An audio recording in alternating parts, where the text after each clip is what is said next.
My name is Michael. I was 22-year-old. I used to work the night shift at a mid-sized hotel just off the highway. It wasn't glamorous, but it was steady work.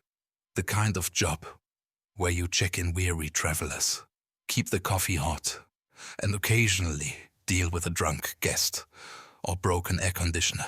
But the truth is, night shifts in hotels are never as quiet as they seem. There are stories employees don't tell guests. Stories about certain rooms, certain hallways, certain things that happen only after midnight. And this one still haunts me. The call. It was around 2:45 a.m., the dead hour, when everything feels wrong. The hotel was nearly empty that night, maybe 6 or 7 guests total. That's when the front desk phone rang. The line crackled, and a man's voice whispered, "There's someone in my room." I immediately went into protocol mode. Break-ins weren't common, but they happened. I asked for his room number. The voice said, "Room 6-13. My stomach dropped. There was no room 6-13.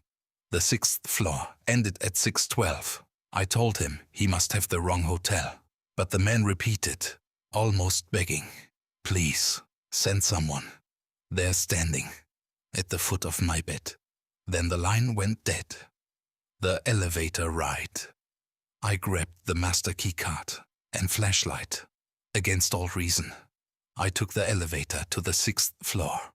When the door slid open, the hallway lights flickered once, then went back to normal. The floor was empty, every door shut, silence pressing down. I walked slowly, counting the doors. 610, 611, 612, and then a door. 6-13. It shouldn't have been there. It was wedged between 2 maintenance closets. The numbers crudely bolted onto the door. The handle was scratched to hell, like someone had clawed at it from the inside. Inside the room, the master key worked. I wish it hadn't. The room smelled of rot and mildew. The wallpaper was peeling. The carpet wet under my shoes. My flashlight cut through the gloom, landing on a bed in the corner. And there he was, a man sitting upright on the bed, pale, shaking, eyes wide with terror. He looked at me like I was salvation itself. Before I could speak, his gaze shifted past me, to the corner of the room. I turned. Something stood there, tall, thin, a figure, so black. It seemed to absorb the light. Its arms were too long, its head bent, at an impossible angle.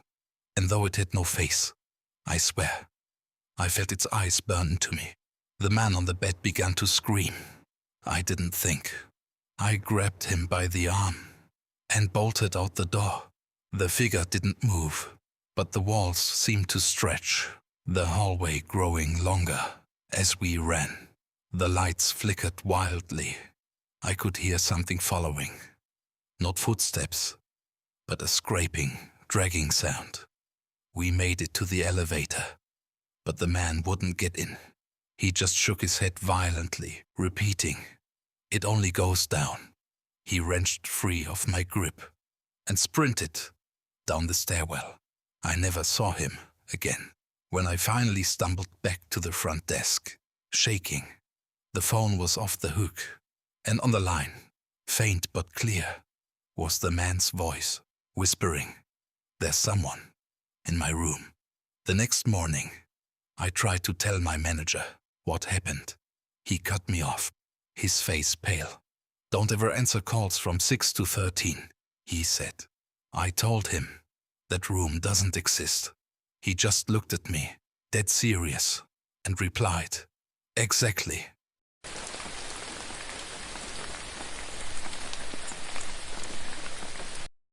Okay, my name is Matthew. I was 20-year-old.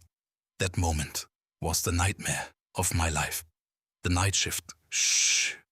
Many people think night shift jobs are boring, quiet, and uneventful. But those who've worked nights, especially in hospitals, motels, and security, know that the silence can be the most unsettling thing of all. This is a true story from a night nurse in a rural hospital in the United States. The incident happened in the early 2000s, and several staff members later confirmed parts of what happened. To this day, the nurse refuses to work night shifts again. It was 2:45 a.m.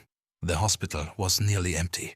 Just a few patients in recovery, most heavily sedated or asleep.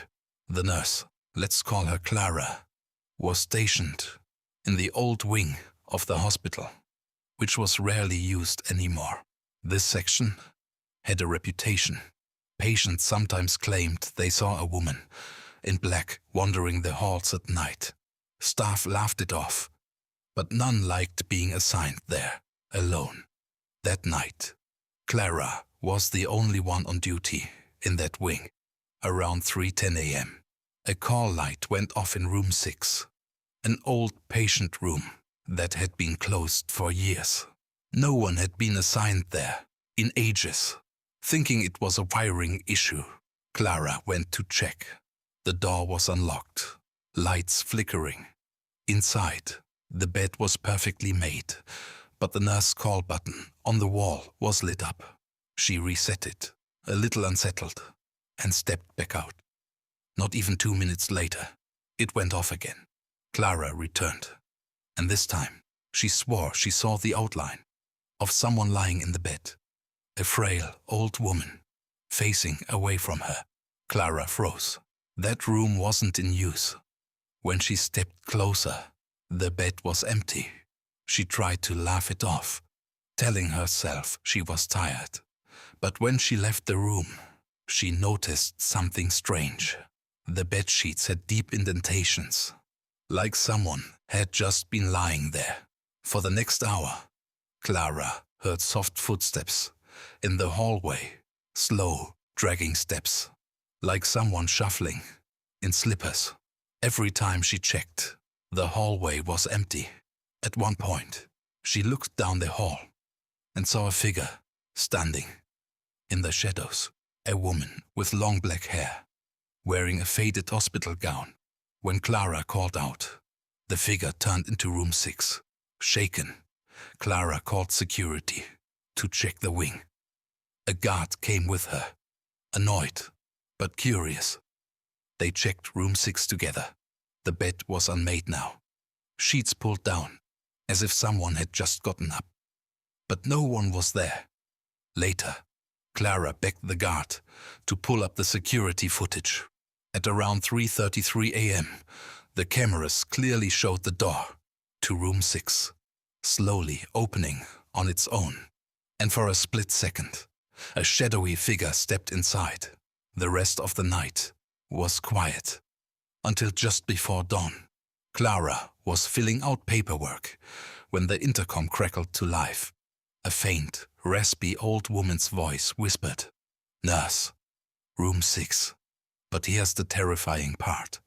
The intercom system in that wing had been disconnected years ago. Outro, aftermath.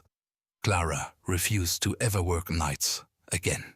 She later found out that room 6 once belonged to an elderly woman who died in her sleep after waiting for hours for a nurse who never came.